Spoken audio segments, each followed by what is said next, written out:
لیکن یہ چیزیں دراصل آپ کی زندگی کو دیکھنے کا طریقہ بدل دیتی ہے.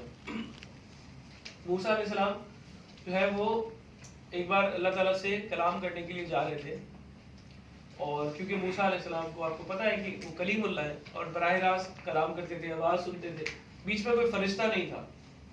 تو موسیٰ علیہ السلام جب جا رہے تھے تو دو لوگوں سے ملاقات کرتے, راستے میں جاتے ہوئے ایک شخص دیکھتا ہے ان کو, اور اس نے وہ ایک چادر اوڑھی ہوئی ہوتی ہے. تو موسیٰ علیہ السلام اس کے پاس سے گزرتے ہیں تو وہ روک کر موسیٰ علیہ السلام سے کہتا ہے کہ موسیٰ آپ اللہ تعالیٰ کے پاس کلام کرنے جا رہے ہیں, آپ اللہ تعالیٰ کو میری درخواست کیجیے گا کہ اللہ میرے حالات کو بہتر کر دے. تو موسیٰ علیہ السلام کہتے ہیں ٹھیک ہے. تھوڑا اور آگے بڑھتے ہیں تو ایک شخص بہت خوش ہوتا ہے. اچھا, وہ موسیٰ علیہ السلام کو روک کر کہتا ہے کہ آپ اللہ تعالیٰ کے پاس آپ کلام کرنے جا رہے ہیں تو آپ میری بھی فریاد جو ہے وہ پیش کیجیے گا. آپ اللہ سے کہیں کہ میرے پاس اب الحمدللہ سب کچھ ہے, مجھے اب اور کی نہ کوئی خواہش ہے نہ کوئی طلب ہے, تو اب جتنا میرے پاس ہے وہ بہت ہے, اب مجھے اور نہیں چاہیے, میں پھر بھی اللہ کا شکر ادا کروں, مجھے اور نہیں چاہیے. موسیٰ علیہ السلام کہتے ہیں ٹھیک ہے. اب وہ اللہ تعالیٰ کے پاس جاتے ہیں اور ان دونوں کی فریاد رکھتے ہیں. تو اللہ تعالیٰ موسیٰ علیہ السلام سے فرماتے ہیں کہ جو شخص چادر والا جو شخص ہے اس سے کہیں کہ وہ شکر ادا کرنا شروع کر دے, اس کے پاس مال و دولت آ جائے گا.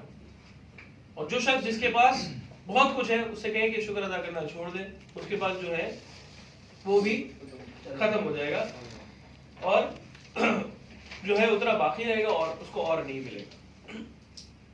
تو موسیٰ علیہ السلام اللہ تعالیٰ کی وہ بات لے کے ان دونوں کے پاس پہنچتے ہیں. پہلے آتے ہیں اس شخص سے کہتے ہیں کہ بھئی جو غنی ہوتا ہے, جو بہت پیسے والا ہوتا ہے, مالدار ہوتا ہے, اس سے کہتے ہیں کہ تم شکر ادا کرنا چھوڑ دو.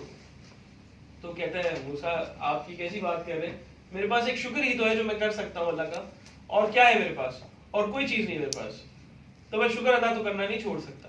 تو وہ شکر اور کرتا ہے اور اللہ تعالیٰ کی جو ہے وہ مشکور ہو جاتا ہے, تو اللہ تعالیٰ اس کو اور نواز دیتا ہے اور اس کے پاس مال و دولت آ جاتی ہے. پھر اس شخص کے پاس جاتے ہیں جو ایک چادر لے کے بیٹھا ہوتا ہے, تو حضرت موسیٰ علیہ السلام سے کہتے ہیں کہ اللہ تعالیٰ نے کہا کہ تم شکر ادا کرنا شروع کر دو جو تمہارے پاس ہے. تو کہتے ہیں موسیٰ مسکراتے کہتے ہیں موسیٰ آپ نے میری حالت ہی دیکھی, میرے پاس صرف ایک چادر ہے, میں اس پہ کیا شکر ادا کروں. اور ہوا چلتی ہے اور وہ چادر بھی اس کے پاس سے چلی جاتی ہے اور وہ بہرانہ ہو جاتا ہے. تو شکر انسان کے تھوڑے میں بھی کافی کر دیتا ہے.